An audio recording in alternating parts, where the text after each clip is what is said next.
Oh, Halito Ankana, so Staff Writer Toastie at High Country News.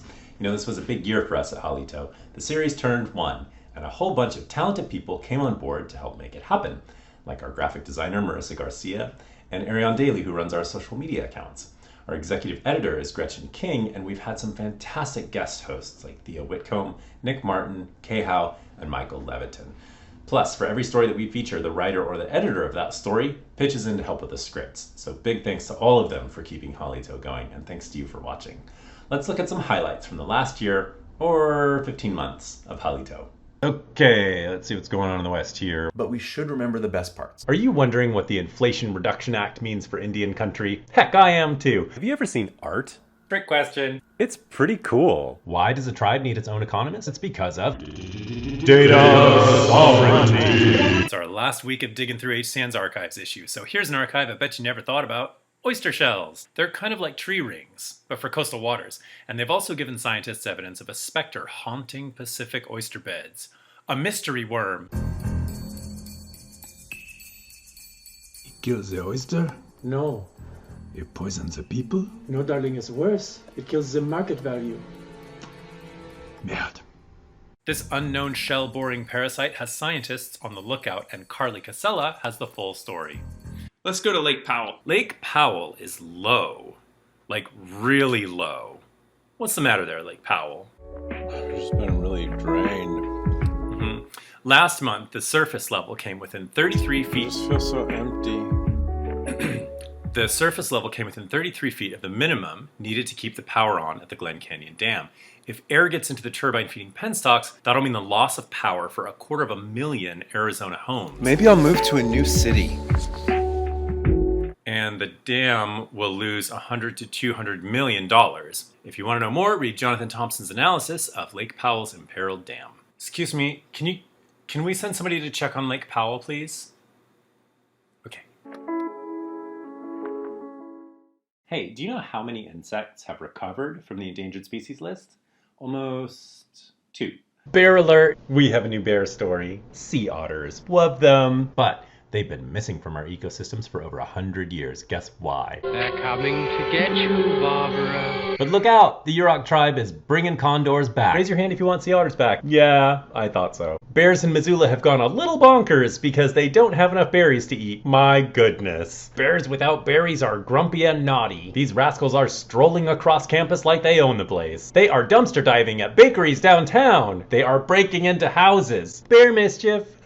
In the fall, they're too fat to weigh, so they're usually weighed in the spring, with a pulley and a helicopter. What is this, the Dark Ages? We can measure fat bears with lasers these days. Jonathan Thompson has the good, the bad, and the ugly on wildlife. First try. Phoenix is one of the fastest warming cities in the nation, so they've created a new office of heat response and mitigation. It's the first city in the nation to publicly fund a department dedicated to heat. The new Office of Heat. In the year 2021, there's a new kind of officer in town. I'm from the Department of Heat. HCN's Jessica Coots spoke to David Hondula, the office's new director, not heat officer, director, to find out more about their plans.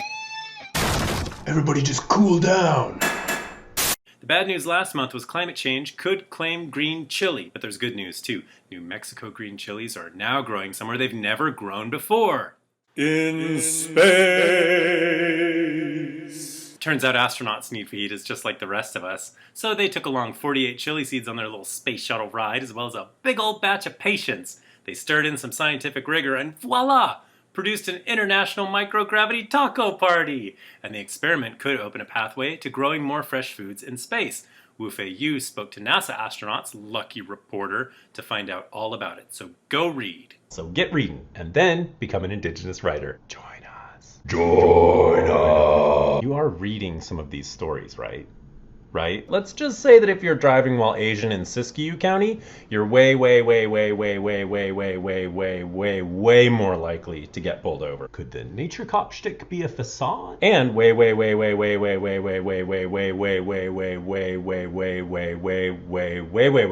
more likely to be searched. Say, did you know the US-Mexico border is one of the most militarized places on Earth? Gross. Here's the thing though, animals live there too, and that big Trumpian wall slicing ecosystems in half, well, it only has 2 wildlife crossings. So, let's talk solutions. The Biden administration has stepped in to... They're doing what? God, I can't just say nothing. They've got to be doing something. Are you serious right now? You want me to say... They're installing more stadium lights. Hey, quit your doom scrolling and let's talk about good news. Good news for oil companies. And there's good news for toads and toad-adjacent allies. Good news like condors surviving. A baby condor named Anika was born in Big Sur. Yay! She represents hope for the majestic and critically endangered species. Yay! Hundreds of people tuned into the treetop webcams to ogle the fuzzy widow baby. Aww. Everybody loves Aniko. Then one day a wildfire approached and viewers saw embers falling in front of baby Aniko's webcam. This part's dramatic. I won't spoil the ending, but it's a happy one. Now let's talk about dead animals. Effective this month, Wyoming is the latest state to join the Roadkill Supper Club. You can peel that walloped ungulate right up off the asphalt and haul it on home to the grill, as long as you get permission through the proper channels, which is an app. Thank you to Kylie Moore for updating us on how Wyomingites can now pick up some carburetor cuisine on the highway to Flavortown. It's indigelicious. Would you rather live with gentrifiers in your town or toxic waste? No easy answer to that one. Hey, have you ever wondered what would happen if you did just a teensy bit of elk poaching, maybe on tribal lands? Yeah, I'd play that white card, swap a couple of stories with the sheriff, we'd be good. You have a card? Yeah, I'm a cop too anyway, so I get it. Most of us are. On the inside, at least. You're a cop who was poaching. What are the tribes gonna do about it? Pfft, nothing. So, okay. Well, Savannah Maher's expertly reported feature also shows us what happens if you're an indigenous subsistence hunter exercising your treaty-secured right to hunt for food on ancestral home... Jail! You go to jail for that, you mother... Yeah, I'm okay. It's cool. It's alright. It's okay. Thanks. Let's go to a different story. But in the West, we have some wacky laws about trespassing by water, too. For instance, in Colorado, the riverbeds belong to landowners. So you can float past a waterfront ranch without trespassing. Just be sure you don't bump the bottom or touch the riverbank. That's private property, mister. Jeez, oh God, you're back. There's more of us now we're moving in. Don't worry about my dog. He's very friendly. Okay, Ben Goldfarb reports Colorado's water laws. Go read. Let's get the hell out of here. I'm going to Alaska. Nenana, Alaska. Victoria Peterson reports on a special piece of land in Alaska's interior that actually grows food. So the state had the big idea to sell these 2,000 acres in parcels for food production. Land! So Alaskans don't have to import so much food, but what about the indigenous people who are already using the area for subsistence trapping? I can start an organic farm there. It's like one big off-leash area. And what if one big corporation buys all the parcels and just builds... Slaughterhouses! Give me that land! I have a right to be here. Give me that land, that's mine! Be mindful, be mindful. Okay. Great job, America. Let's talk about trash. So rent is terrible. Now, billionaires, we need to talk. What if we owned land collectively instead of individually? That sounds familiar. Dystopian, nightmarish, inhumane housing prices, driving gentrification until working families have nowhere to go but the street where they're kept in the punishing loop of poverty by draconian police forces enabled by Or for those on a budget, an 800 square foot tiny home is just $500,000. Not joking. You know, oil companies are just like people. I wish I was joking. They get older, and with each new merger and acquisition, a little wiser too. Is this contaminating the groundwater? Is it turning the deer into green-colored meat? The mill's marketing executives say no, no. But White Mesa residents say, oh yes. The result is a lot of captured carbon that goes back into the old oil fields to, extract more hydrocarbons? No word yet on anyone suggesting that these bankrupt corporate polluters should be relegated to a life of indentured servitude in public health and environmental cleanup. I'm certainly not suggesting that. Are you? Blasphemy. Taking care of aging oil companies has always been American culture.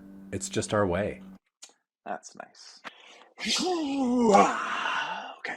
Anyway. Pink snow is known by many names, like watermelon snow or glacier blood. We're different from other metal bands because we actually play real metal.